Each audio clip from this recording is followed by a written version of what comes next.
All right, so Max has a deck. It's shaped like a triangle. We are given the base, it's 15 feet, and we're given the height, and it's 8 feet. He plans to build a 3 to 5 scaled version of the deck next to his doghouse. So another way to write 3 to 5, it's a ratio. We can write it as a fraction. If the scale factor is 3 to 5, that's a proper fraction. And when we multiply by a proper fraction, our numbers get smaller. So we're making a smaller version. All right, so for part A, what are the dimensions of the new deck in feet? Now, luckily, the original dimensions are also given in feet. Any conversions or anything, we just jump to the step where we multiply by the scale factor. So I'm going to take my original base, which is 15, and multiply by the scale factor, which is 3/5. Top times top, bottom times bottom, or you could cross cancel if you're comfortable with that. And we get 45 on top and 5 on the bottom. We can divide. 45 divided by 5 is 9. So we get 9 feet for our new base. All right, let's look at the height. The height is 8 feet, so I'm going to do the same thing, 8 over 1 times 3 over 5. And I get 24 on top and 5 on the bottom. So when you divide that on your calculator, you're going to get 5 goes into, well, you could look at it as a mixed number, right? 5 goes into 24 4 times with 4 left over, right? Which would be 4 and 4/5. Or you could write that 4/5 is the same as 0.8, or you could just divide on your calculator. So top divided by bottom is 4.8 feet. Okay, so those are our new dimensions. All right, so I'm gonna write those and we're gonna look at the next part of the problem. Part B, we're asked what is the area of the original deck and the new deck in square feet? Okay, still no conversions necessary. We're still in feet, but now we're in square feet because we're finding area. So let's find the area of these two triangles, right?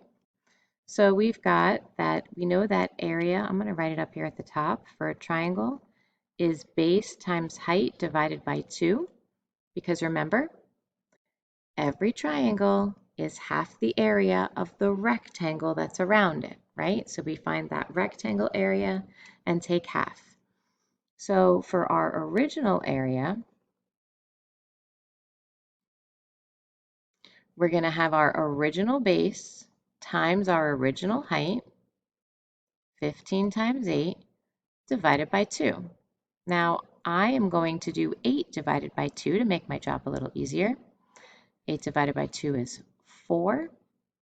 So now I have 15 times 4. 15 times 4 is 60.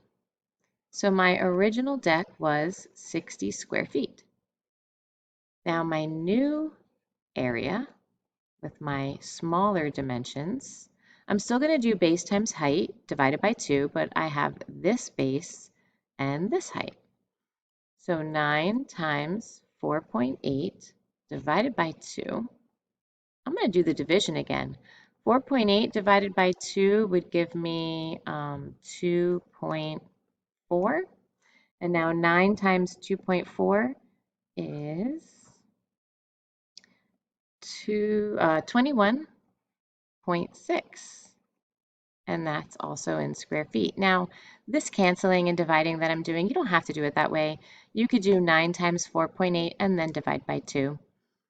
I just chose to divide the 4.8 by 2 to get a smaller number. Make the multiplication easier. All right, let's look at part C. For part C, we're asked to compare the ratio of the areas to the scale factor. Okay, let's look at it.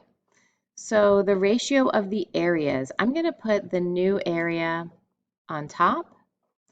So I'm going to put the smaller number on top basically because since my scale factor has the smaller number on top, I'm going to set my ratio for my areas up the same way.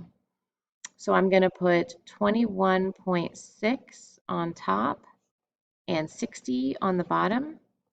And if I convert that into a decimal, that would be 0.36. And the scale factor that I was given was 3/5. If I turn that into a decimal, I get 0.6. Now it asked me to compare.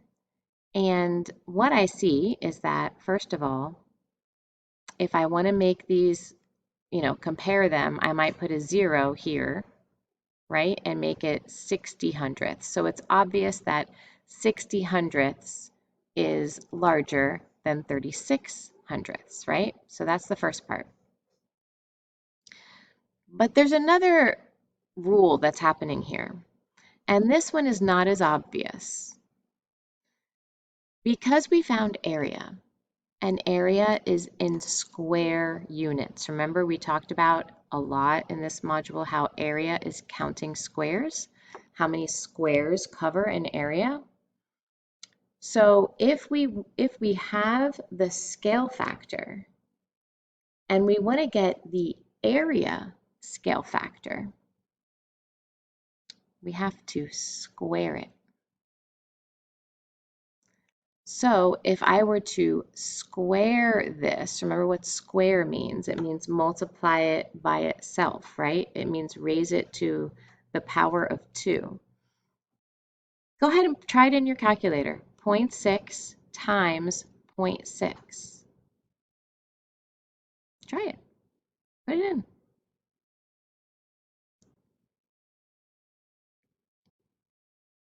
Go on, put it in. What'd you get? 0.36, right? Because if this is the scale factor for the side lengths, then if I square that scale factor, I'll get the scale factor for the areas. All right, so in comparing them, the original scale factor is larger than the area scale factor. But not only is it larger, if I multiply the scale factor by itself, I get the ratio of the areas. All right, next question. We have a couple of two-way radios that were purchased. Two-way radio A can reach 5 miles in any direction. Two-way radio B can reach 9.66 kilometers in any direction. So let's talk about what that means. 5 miles in any direction means, let's say this is the center, right? That means it could go 5 miles this way, or 5 miles this way, or 5 miles this way, or this way, or this way, or this way. You guys see what kind of shape I'm tracing out here? Yeah, so we're talking about circles here. And when we say 5 miles in any direction, that means that 5 is our radius. All right. All right, so for part A, it asks how many square miles does radio A cover? And we're going to use 3.14 for pi and round to the nearest whole number. Okay, so square miles, square units, right? Square units means area. So area of a circle is radius times itself times pi. So let's do that. So it's asking in square miles, and radio A, I'm given the radius in miles. All right, so I'm going to do r times pi. So that's going to be 5 times 5 times pi. And that's going to be 25 times 3.14. And let me see what that equals. That gives me 78.5 square miles. Now, it does say to round to the nearest whole number, right? So if I round that to the nearest whole number, that means I'm rounding to this decimal place, right? This place in the number. My next place is a 5, which is going to round this up to a 9. All right, let's look at part B. For part B, actually, let me write the formula back again because we're not done with it. For part B, we're asked how many square kilometers does radio B cover? Now, radio B was given, the distance for radio B was given in kilometers, so we're not converting anything yet. We're just finding the area in square kilometers. So let's do that. Same thing as what we did for part A, right?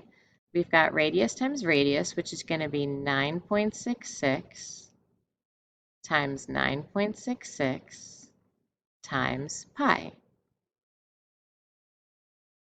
And when I do that, I get 293.01. So if I round that to the nearest whole number, that would just be 293 square kilometers. All right, here we go, part C.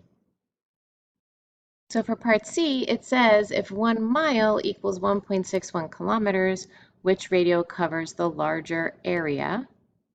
And show every step of your work. So let's convert.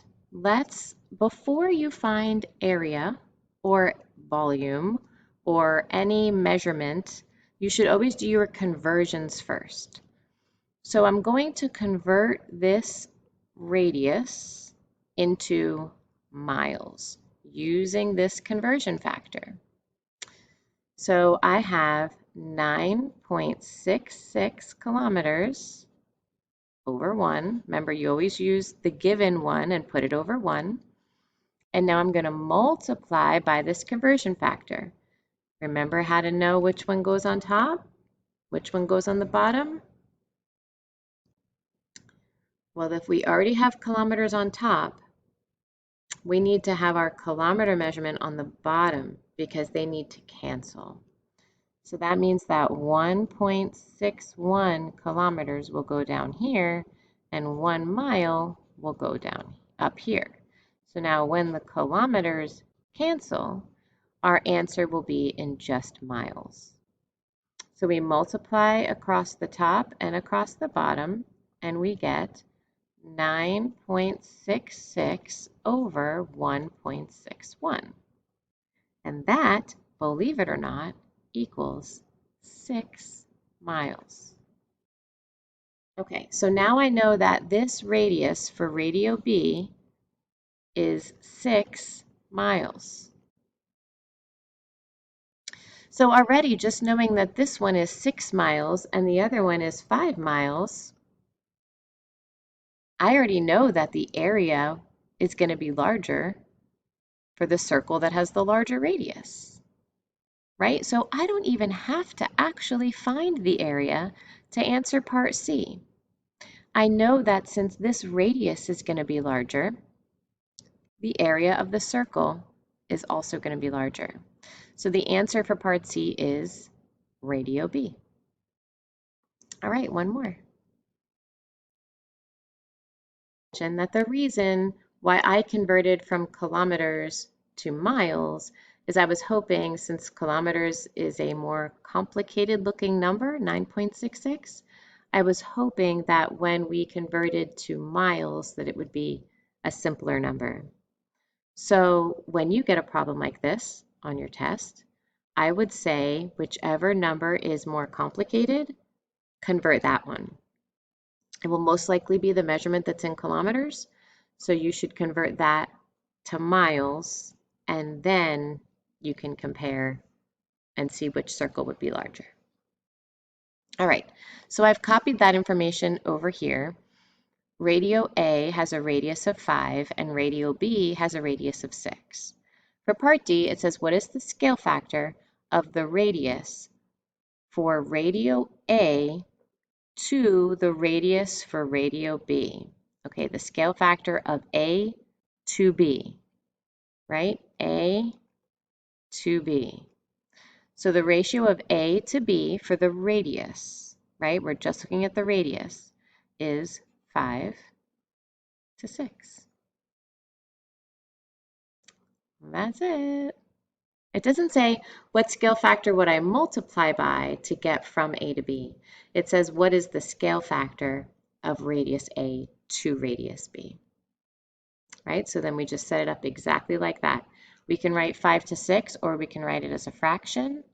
I would not write this one as a decimal because it repeats. All right, let me know if you have questions. Talk to you soon.